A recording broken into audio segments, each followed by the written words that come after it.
Dr. Catherine Clinton, welcome to the podcast. I've been waiting for this episode for quite some time. Well, I'm honored to be here and excited to chat about all my favorite topics.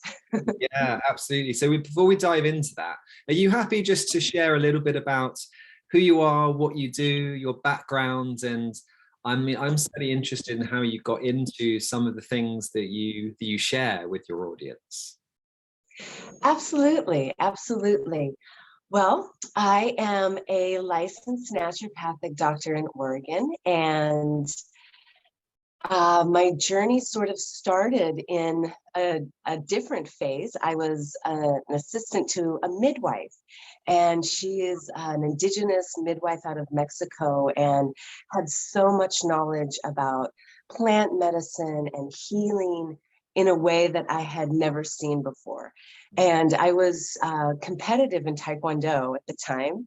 And after that phase ended, I was like, what am I going to do? Well, I'm so interested in this mode of healing, but I know I don't want to be a midwife because their hours are just horrendous. So I went to naturopathic medical school. I went back and had to do all my pre-med because I was a philosophy degree in undergrad. And when I ended up in naturopathic medical school, it was really, really intense.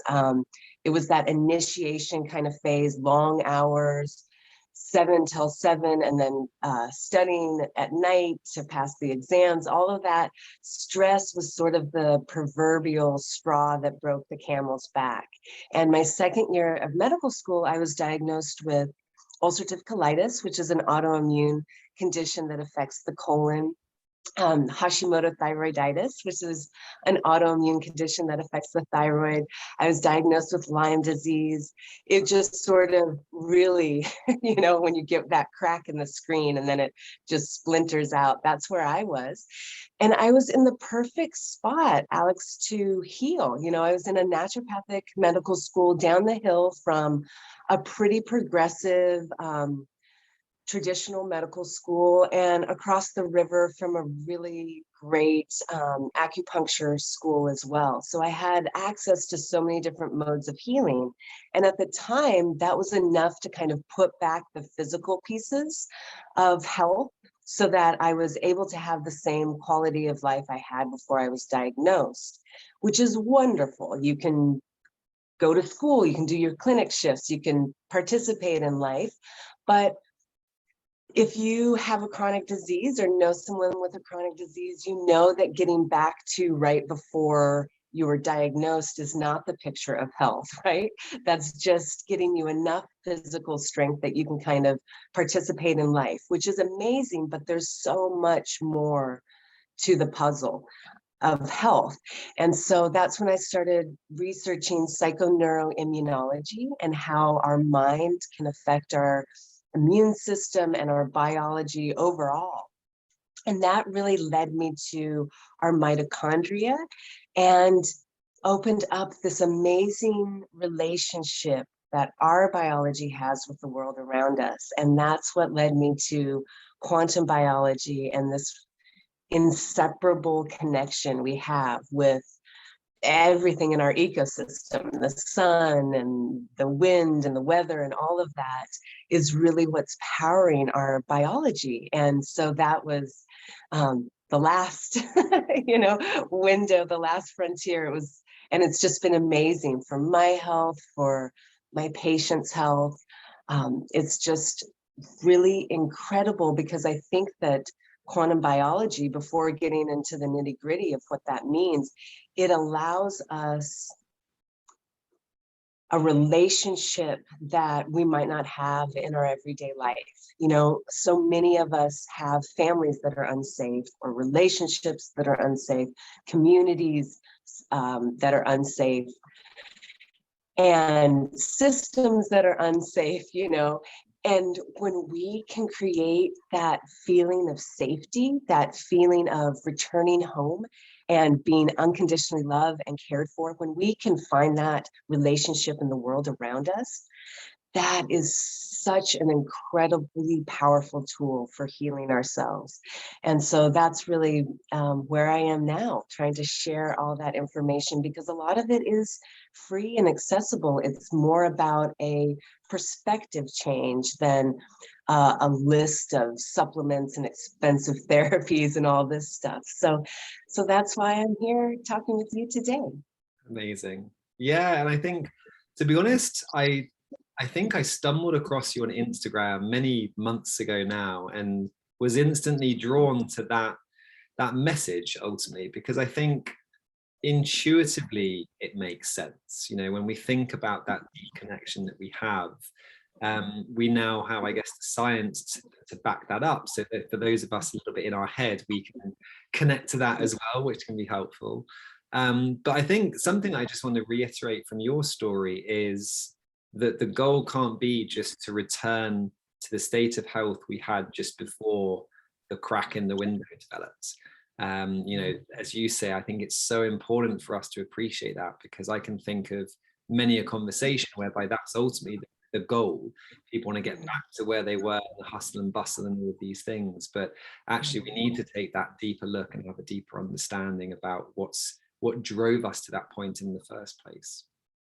Absolutely, absolutely. And returning to that, regaining enough physical health to return to the hustle and bustle of our modern life, really perpetuates the state of ill health that we have, that the plants on our planet have, the animals, that our whole ecosystem really is experiencing some devastating losses and failures in the system because of that perspective, that grind, grind, grind, extract, extract, you know, time is money, that all of those, that perspective we have in modern day life and what is a priority is perpetuating that state of disease that we see throughout. Absolutely. So you mentioned this concept of quantum biology. Are you happy to sort of introduce this concept to those people that might not be yet familiar with this? Absolutely. Absolutely. So quantum biology is a fancy word for just saying that the small pieces in our body power the bigger processes that are happening, right? So what quantum physics has a really bad reputation for being hard to understand and complex and really esoteric. But I think that if we leave some of the bigger jargon out and just talk about these ideas, they're very intuitive. And we can really grasp them when we remove some of the bigger technical terms, right? And so quantum biology is really talking about how our molecules, how our electrons, how our protons, how small enzymes, how small proteins embedded within our cell membranes, how mitochondria, how all of these things are working together in concert as a network that drives and powers the bigger biology that we learned in school, right? So when I was in school, we learned about the receptor, and you've got the key floating around in the fluid, and eventually they bump into each other and fit, lock and key model, and that drives the biological action. But we know that in every cell, so we have trillions of cells in our body, right? And each one of them, every second, is performing over 100,000 tasks, biological processes, biological actions, every second.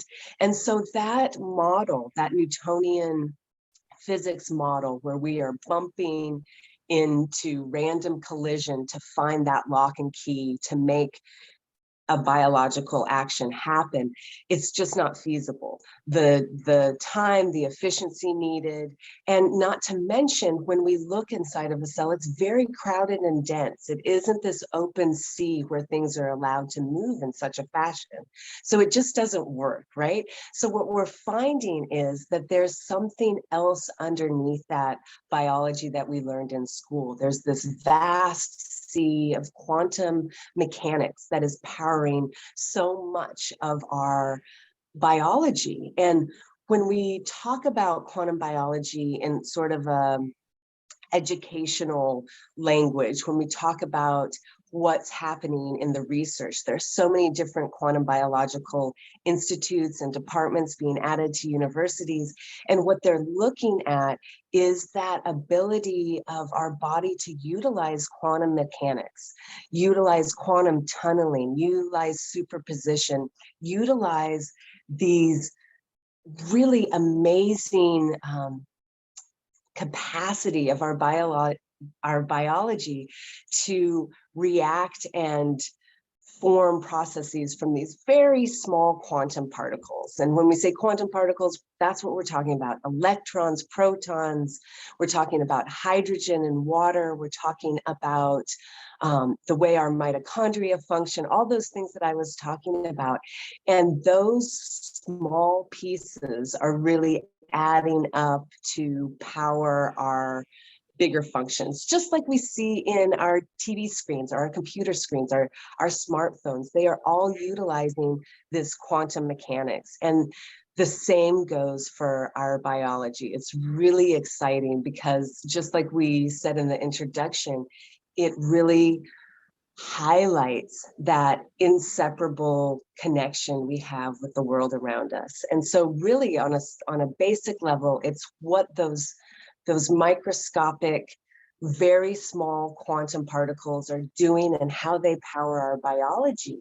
And forever, we thought, one of the main critiques of quantum biology is that our bodies are too messy, they're too wet and warm to create these quantum mechanics, because when physicists do this in the lab, they cool everything down below absolute zero, where no life can generate, right? They shade the experiment room so that no noise or frequency or oscillation can disturb the delicate balance needed for that quantum mechanics. But as is so often the case, when we remove life from life and try to study it, it gives us some really weird answers, right?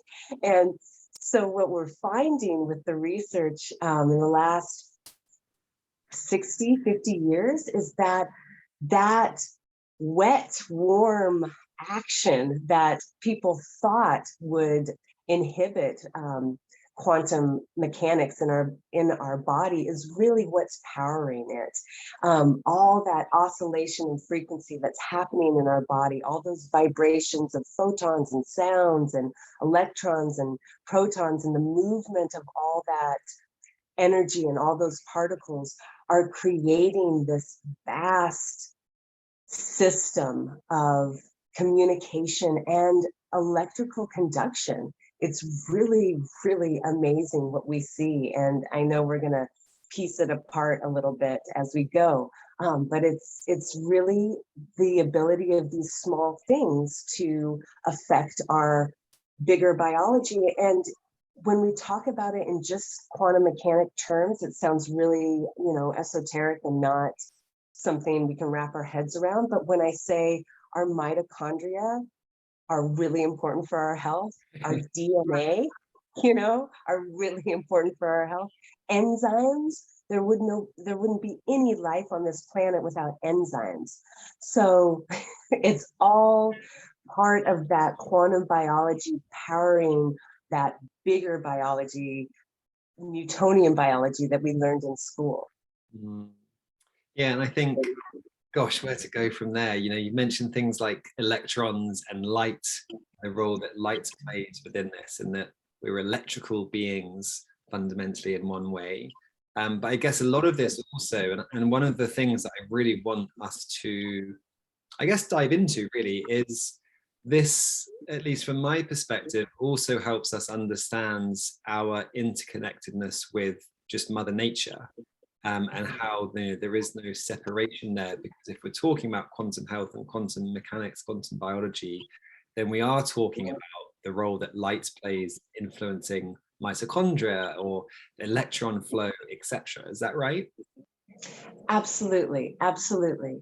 And that was really that piece that just made everything sort of mind-blowing, was I really had a strange relationship with nature. You know, I would go out and feel the benefits of nature, but if I were to go camping away from cell reception, there was like this dis-ease there, not disease, but you know, I wasn't at ease in that relationship. And it took several years of cultivating that relationship to really be able to feel that connection from the wind blowing on your skin or the sun shining on your face or the ground on your feet.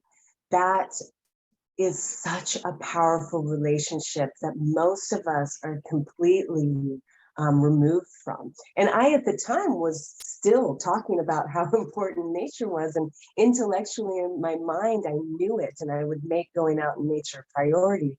But that deep sense of safety just wasn't there because it wasn't what I had been accustomed to. You know, when we look at how much time people spend outdoors, it's less than 90%. There was a study in the UK saying that 90, it was close to 98% of children do not experience nature on a regular basis. And that was just, you know, that's an entire sense and a nutrient and an informational whole thing that we're missing out on when we're not engaging in that relationship. And when we start talking about trauma and how our world is suffering right now, there's this huge piece that isn't being talked about that can help each and every one of us. It's accessible out there. And yes, that's one of the really exciting things I think about quantum biology is it just teaches us that we don't end at the barriers of our skin. We are dependent, our health is dependent on our light exposure, on our exposure to the rhythms of the season, of the day. And it goes so much deeper than you know, just a headline blurb. I know most of us are familiar with circadian rhythm and, you know, going to bed early when the sun is going down and waking up with the sun is good. But the sophistication of this network throughout our body is absolutely mind-boggling. We have proteins throughout our skin, throughout our nervous system that are tuned to the light of the sun, that are tuned to the rhythm of our solar system and how we fit into it. And that is just amazing when you start to look at that in the perspective of what's happening in modern medicine, because it's very, very reductionistic. And when you start to remove things, you start to see them in different light, not only because you're looking at them in a reductionistic lens, but also because you've removed them from their context so they act differently. So in essence, we've been really practicing science and medicine from such a removed state. And we are really paying the consequence of that now. You know, we are in an epidemic of chronic disease and cancer. Our children are at an all-time high. More than half of the kids in the US are dealing with a chronic disease. And that's not a cold or a flu. That is a chronic daily disease that they must manage. And that's over half of our children. It's very alarming what's happening with our health. And the state of our planet is the same thing. You know, we're in the middle of that sixth extinction, and we're seeing plants and animals go extinct at alarming rates. And we see that devastation go throughout our waterways and our airways. We are really witnessing a massive cry for a paradigm shift and attending that needs to happen if we are really serious about our health and the health of our planet. Yeah, and I think, again, you've done a beautiful job of sort of relaying that and talking about circadian rhythms. And the thing that came to mind there was that a term that I only came across very recently was our circannual rhythms as well. And there's interesting research looking at everything from just something like abdominal pain in those with IBS through to specific autoimmune conditions and their cycles of relapsing and remission based on the seasons, and the mechanisms that are always theorized come back to things ultimately like light, because light's impacting melatonin, serotonin, nitric oxide, and all sorts. So you can see, there is published research starting to come out linking this interconnection between us and our environment, which is just, I think, fascinating. What you've said there, and Catherine, if you want to direct this in a certain way, please do, because you're the brain here. But you mentioned a few things there, and I was wondering, I think it could be quite nice to think about sort of our four elements and how they do connect us. How does light connect us to, I guess, quantum health, and how does the earth, I guess, through grounding, for example? What are some of the things we actually know about how these elements are influencing us? Absolutely. I'm just going to put it in context of how it's working as well. Okay. So when we're talking about quantum biology, we also have to bring up the liquid crystal ability of our biological tissues and cells, as well as the water that lines them, right? So our cell membranes, our vessels, all of these things are aligned in a way that's just like a liquid crystal. And as soon as I say liquid crystal, I know people's eyes sort of, oh, there she goes. She's talking about crystals. And I just want to put it into context. So every screen that we look at, our TV screens, our computer screens, they're all run on liquid crystal technology. And that's a fancy name for being in between a state. It's a mesophase between a solid and a liquid. And these liquid crystals are aligned and ordered, just like a crystal. So when we're talking about quartz and the ability to compress a crystal to create an electrical spark, we see the same thing with our liquid crystal cell membranes, our fascia, our collagen, and our connective tissue that connects everything throughout the body. There's this liquid crystal ability to generate electrical currents and information, right? So when we are moving, when we are using movement and pressure, twisting to create that piezoelectric, that viscoelastic current of electricity, that is our liquid crystal membrane doing that. And these membranes are hydrophilic. They love water. And a certain special kind of water lines those tissues and those membranes. And it's called structured water or easy water. It has been around for a long time, and it hasn't been readily accepted until recently. Gerald Pollack and his team out of the University of Washington has done amazing research bringing that fourth phase of water or structured water into the forefront. And now it's something that you can find in so many journals. People change the names, unfortunately, but it's all over, and it's associated with all kinds of health benefits, and the lack of it is associated with so many different diseases and ill health. And so what we see is that that liquid crystal membrane, or maybe it's a blood vessel or a lymphatic vessel, or like we've talked about the tissue, our connective tissue and fascia, all of these things have that ability to create that structured water along their lining. So we see the structured water being built at the surface. And what do I mean by structured water? I mean that we're so used to talking about water as H2O, right? And we think of it, I always thought of it as like Mickey Mouse, right? We have our oxygen with the little hydrogen ears, and all these little Mickey Mouse faces are flowing around, and that's water. But that's really not what's happening. Those hydrogen ears are constantly dancing. They're being cleaved and removed and taken up by different oxygen molecules. And one of the formations that happens, water is very dynamic, H2O is very dynamic. And one of the things that happens with that dance in the hydrogens is that they become structured with the input of infrared energy and light. They become structured. Those hydrogens become tightly bound in a lattice formation. It looks like a honeycomb, right? Those bees know everything. It looks like a honeycomb shape.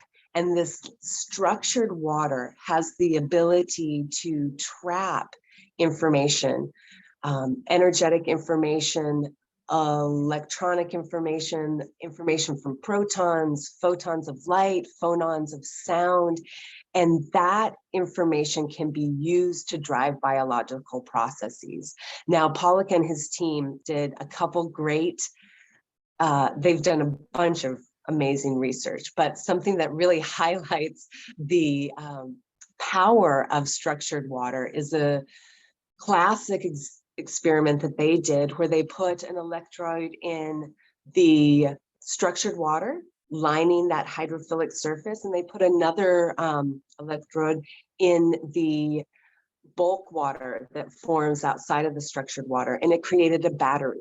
And that battery is a biological battery that powers our all of our processes. It gets our cilia to move, it gets our enzymes to react. It is literally powering our biology. And so when we're talking about the elements and how inseparable we are from the world around us, it is that mechanism, that is one of the main mechanisms, not the only one, right? But one of the main mechanisms in which we are interacting and inseparable from the ecosystem we live in. And bringing up the elements is such a beautiful way to walk through that. And starting with sunlight, we can see that that experiment that we just talked about, creating that water battery in our biology, that is powered by infrared energy and heat and light. And the biggest source of infrared energy in our system is the sun, of course. And that's exactly what Pollock and his team found, is that the sun and that infrared energy structures that water, allowing our body to create more energy, to create a very efficient flow of energy throughout our mitochondria, throughout our fascia. When we start to really dive into the anatomy of whatever we're talking about, the brain, the heart, the mitochondria, we start to see that that relationship between that liquid crystal structured water and that liquid crystal cell membrane or connective tissue, they are interacting with that photon of light. And that photon of light has such a powerful ability to reverberate that information throughout that liquid crystal network over long distances. And that's another characteristic of liquid crystals that make them really efficient and optimal for quantum mechanics, is that ordered alignment of hydrogen atoms allows for a long distant chain of communication that can happen at the speed of light or faster. And so that is what we're talking about when we're talking about that relationship we have with the sun, that it isn't only driven by the light that we get through our eyes. It's driven by the opsin protein that we have in our skin, in our nervous system, right? That vagus nerve that we talk about so often with stress and trauma and the ability to build resilience and be in a state of safety and a sense of calm. That vagus nerve is dependent on the photonic information it receives from the sun. It is the main driver that sends out that information. And what is that mean in normal speak. That means that a photon of light hits our proteins in our retina. That oscillation, that vibration is transferred to the vagus nerve and spread throughout our biology so that every single cell is tuned to that rhythm of the light in our environment. We have a central clock in our biology, our SCN, and that is what is directly attuned to that retinal uptake of photonic information from the sun, that light we get, hopefully natural light from the sun. And that information is relayed to all those peripheral clocks. All of our cells, almost all of our cells in our body have these circadian clocks. And when they are aligned with the rhythm of the sun, they work more efficiently. They function much better than if they have that chrono disruption or that misalignment with the sun, where we are staying up past the sun going down, getting that artificial light. We see that that really cascades throughout the biology. You know, non-native light affects our mitochondria and the ability to create energy. The proteins that actually you see in the electron transport chain within the mitochondria, those are spaced further apart when we are exposed to predominantly blue light. And the beautiful thing about the sun and the rhythm of the sun is that when we get that morning and evening sun, it is packed with red light that protects us from that makes sure that our mitochondria is primed and working very efficiently and can handle the effects of the higher blue light of daylight sun. That's what I'm trying to say, of daylight sun. So you see this really sophisticated communication network that is happening at all times, and it's guided by the sun. It's aligned and guided by the sun. That information is informing, educating, and guiding our DNA on a fundamental level. It's really amazing. And we can talk about, you know, you talked about all those things that happen when we align with the sun, you know, when we're getting that AM sunlight before 10 a.m. And we're talking not a huge thing. We're not talking about hiking mountains in the morning. We're talking about sipping your cup of tea in natural light. Same thing when the sun goes down, getting that exposure to a sunset and then lowering the lights at home to something like a salt lamp that I have behind me, or even a red light, shutting off those fluorescent lights. It's getting in sync with that rhythm, and it ripples throughout our biology in so many different ways. It's absolutely amazing, that relationship we have with our sun.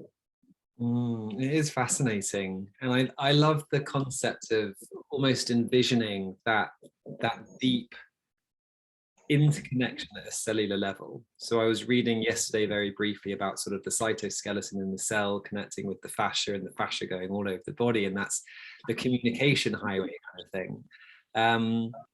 And one of the things that came up to me there is, I think we have a mutual friend, Carrie Bennett.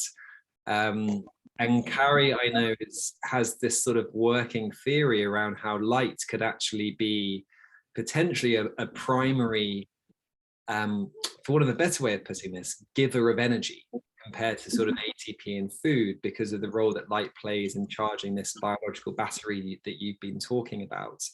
But we're having a heat wave here in the UK at the moment, and you know, on these hot days, no one has an appetite, and we always put it down to just we're too hot to eat. But could it also be that actually we're just generating more energy through what's going on, through being outside in more light with the nicer weather, or just because of the heat that we're generating ourselves? I don't know if you have any thoughts on that.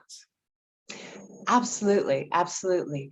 And Carrie's wonderful. And a lot of what she highlights is the work of Mae Wan Ho. And the kind of electrothermodynamics that you see happening in plasma. And when you look at what's happening with that structured water and that flow of, we talked about photons and electrons and phonons of sound, protons create a vast neural network within our body. And Mei-Wan Ho has done such an amazing job of teasing this out from an engineering perspective, which is not something that is in my background, right? So I'm really glad that she's done this. And what she's really demonstrated with the work of so many other scientists, right, is that this structured water body creates a plasma of protons, those hydrogens, right? Those free hydrogens that are created by light splitting water. That function of photosynthesis where light is splitting water into electrons, protons, and oxygen, that process is not unique to plants. That process is also happening within our body. And that flow of protons, that plasma of free energy is what is happening in our biology at all times. And when we introduce sunlight to that, it creates more of that those free hydrogens, those little Mickey Mouse ears, that creates more of those. And that is an unending, infinite source of energy for our biology. And that's exactly what we see.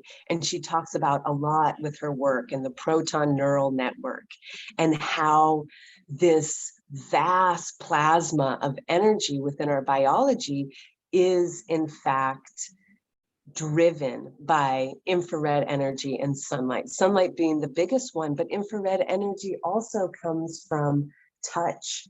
It comes from any kind of red light is also going to have that infrared light, right? So that drive to sit by the fire at night, that is structuring that water. That is creating that plasma of free energy, of free positively charged hydrogens that can drive that flow of protons through the mitochondria, that can drive that proton flow through that tropocollagen, that triple helix of collagen that connects our connective tissue, those nanotubules that go throughout our body connecting everything.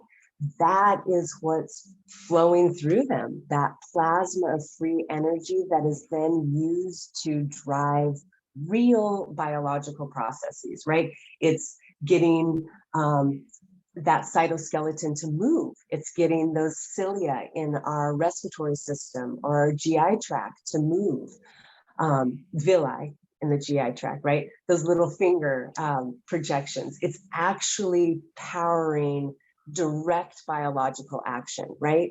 And we see that on so many different levels. That flow of protons is what spins the ATP synthase molecule within the mitochondria, and that creates a magnetic field that attracts more protons. And the reason it is designed that way is because that flow of protons, because that plasma of free hydrogen atoms are really driving biology in a very profound way. And so when we are out in the sun and we spend the day at the beach and our appetite is lower, we are absolutely experiencing a higher portion of energy being harvested from the light and being added to that free plasma that drives our biology. It's absolutely fascinating. And it comes not only from the light, right? It also comes, like we said, from the element of the earth and that infinite sea of electrons. So protons we're talking about here, Electrons we can talk about with the element of the earth and putting our feet in the grass, putting our hands in the dirt or on plants, getting in contact with that infinite sea of free energy is another thing that helps generate that plasma of energy that we have within that structured water body. And it's absolutely amazing to look at the research around this. And it's becomes really something that we can kind of wrap our heads around when we realize that this is what is, you know, powering our electronics. This isn't so far off and woo as we might initially think when we start talking about plasma and our body's a liquid crystal and Mickey Mouse ears, you know, it starts to get a little what? But when we bring it back to this is what is powering our electronics, this is what powers a lot of our medical devices and a lot of medical therapy as well. This just isn't the perspective from which we speak, right? We're very much stuck in this reductionistic language when we're in science and especially in medicine and health. So absolutely, the elements of sun, the elements of grounding and getting contact with the earth directly power those coherent domains is another thing that May Wan Ho called them. You know, there's so many different names for them, but that fluctuating dance that hydrogen does within our body because of water is what powers not only our biology, but life on this planet. That is how giant redwood tree in California gets the nutrients and water it needs all the way up to those top branches, right? This is what's driving biology on a very fundamental level. Definitely. Okay, so I feel like we've covered light and we've touched on just sort of grounding and this infinite pool of sort of free electrons that can be absorbed up when we're barefoot on Mother Earth. You mentioned earlier, I think, wind. So is there anything that you can touch on in regards to wind? Does this have a sort of a known mechanism or role to play here as well? I believe that if, you know, I'd love to be in charge of a research team and just give them projects, right? But so I've been really diving into the research about this, and there isn't a lot of direct research about, you know, I'm looking for like mechanoreceptors and wind and how that affects the immune system. There isn't a lot out there. There's a bunch of indigenous knowledge, right? Traditional knowledge about exposing the skin to the elements and the wind. And when we take wind and we look at what's happening there, especially through the lens of ions, and the wind's capacity to carry ionic information, then we see that it absolutely has a very profound effect on our biology. There's a research study that came out, this year or late last year, 21, that showed that one negative ion can structure more than 1 million molecules of water.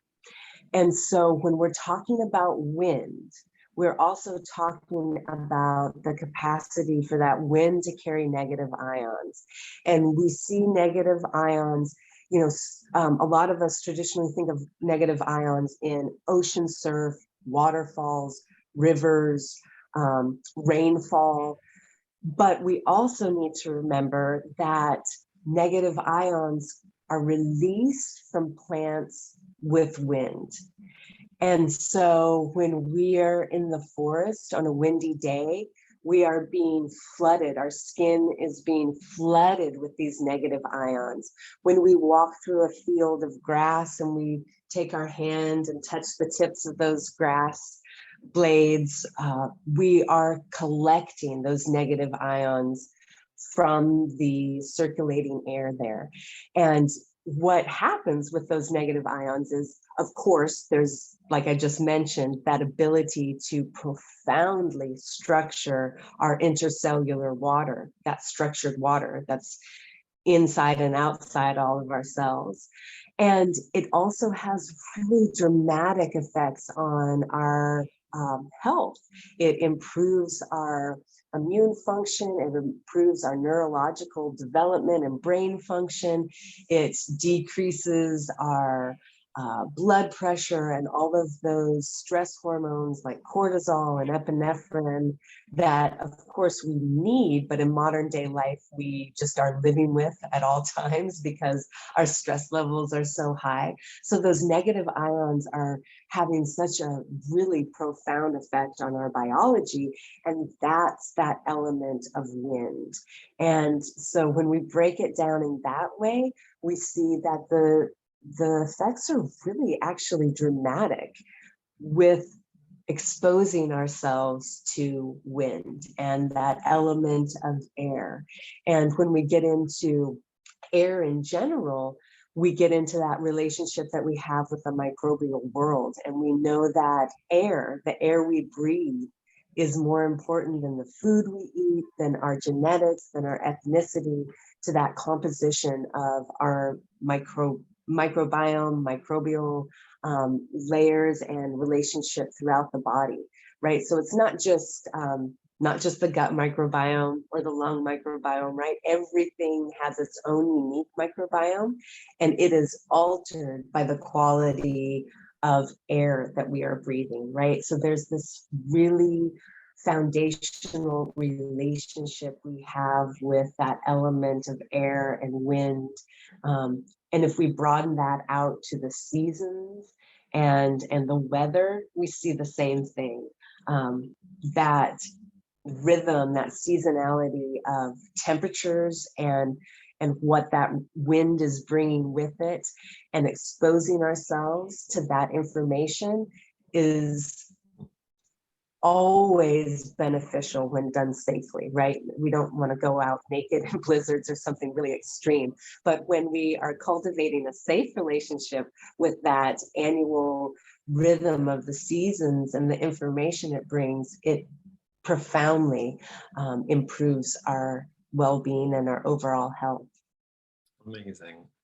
A question that comes to mind on that is, and we might have to sort of speculate on this, but talking about sort of negative ions in the air, the winds, do we know, or can we speculate on anything from how that might be influenced when we think about air pollution, and sort of how the quality, so to speak, or the structure of air will change? Absolutely, absolutely. And so when you're looking at polluted air, and what happens with negative ions is, negative ions are so amazing. They just go to work helping wherever they are, right? So if the air is very polluted, they will work to rid the air of that pollution, which is an amazing, wonderful quality. But it also detours some of that availability of those ions to help us, right? So again, that pollution is sort of getting in the way. It's an obstacle because it's taking those negative ions away, which we want, but ideally it would be better if the powers that be understood and acknowledged and acted to keep our air clean, right? If our air was clean, then the negative ions could just take care of all the living things around them, rather than dealing with all this man-made pollution. To be clear, I'm talking about industrial pollution from manufacturers, right?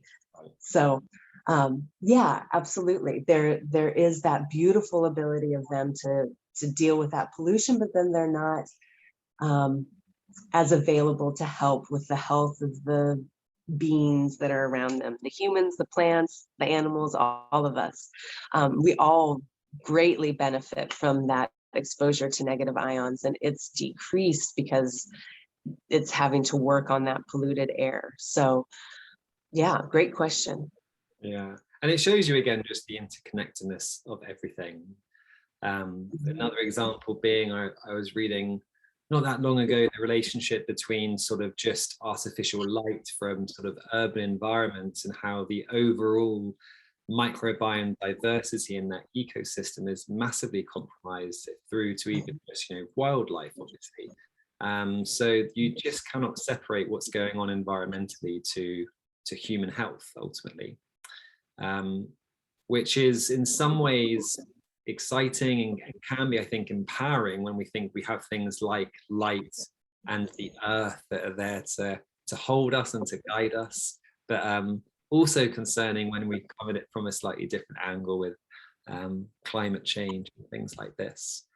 Absolutely, absolutely. I mean, to think that a negative ion has more drive to keep us healthy and get pollution out of the air than these, billion-dollar agrochemical companies, it really highlights the wisdom of nature and how we really work against that when we extract and exploit all of our natural reserves, including each other. We've really gone really far, and how much we can push the natural bounds of things. And it's profound that one little ion has more motivation to keep the world healthy than some of these huge players that are in charge of our food and our agriculture and our medicine. So yes, but at the same time, I think it's important to say that with that knowledge that we have of how our biology works and how inseparable it is, we can reach a deeper level of health and resilience that can give us a collective strength to shift the direction, shift course, and really create a perspective change that will make some of those things obsolete. And that's what's really exciting too, is that this is not the medicine of the most rich. This is not the knowledge of the elite. This is accessible to all of us, and it's deeply embedded and ingrained in our DNA. We are so entrained to our ecosystem. And while that can be heavy when we look around and see what's happening with our ecosystem, the flip side of that is, we've been talking about how we are responsive to the sun, we are responsive to the wind, we are responsive to the electro field of the earth, we are responsive to the magnetic field, the Schumann resonance.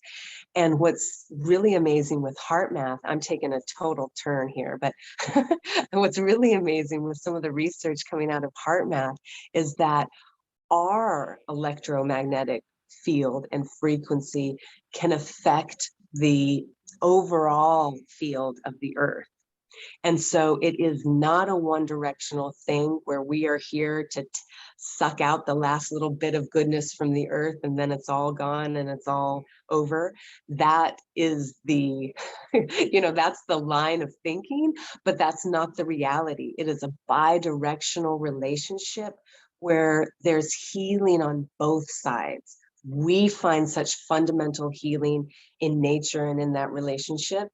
And nature also requires our tending and our participation. There's a responsibility in this relationship. It is not one directional. We are not supposed to just go and get all we need from nature and go home. We are supposed to cultivate that relationship and that responsibility because it is bidirectional. We have the power to affect that. So these are things that are, again, innate and in every single one of us, and we do not require a industrial complex to access them. So that's the really exciting part of it in face of all the heavy news of what's happening to our planet. Yeah, that's beautiful. And I think you've done a great job of summarizing so much of that. I mean, we touched on light and the role that plays. We've discussed sort of water, certainly sort of within the body when we think of this EZ water, or exclusion zone water. We've touched on wind, we've talked about the earth, so we've talked about the four elements, I guess, in some ways, because I will kind of say we've touched on fire from a heat perspective, nothing else. So I'm mindful of your time, Dr. Clinton. Is there anything that you want to sort of just finish with? Anything you want to reiterate, or something that we haven't yet just quickly mentioned that you want to? No, I just want to encourage all of the listeners and congratulate them in being part of this perspective change, part of this paradigm change, because it adds up. And if quantum biology teaches us anything, it's that coherence within the body and within the community can create such change. These quantum, microscopic, very, very small action can ripple out and make tremendous change. So I just am really excited that this is being talked about more, that this is rippling out. And I really believe that this is the locus of change that we need, and we are here. So thank you so much for having me and spreading this knowledge around. No, thank you for coming on. It's been a real pleasure. Likewise.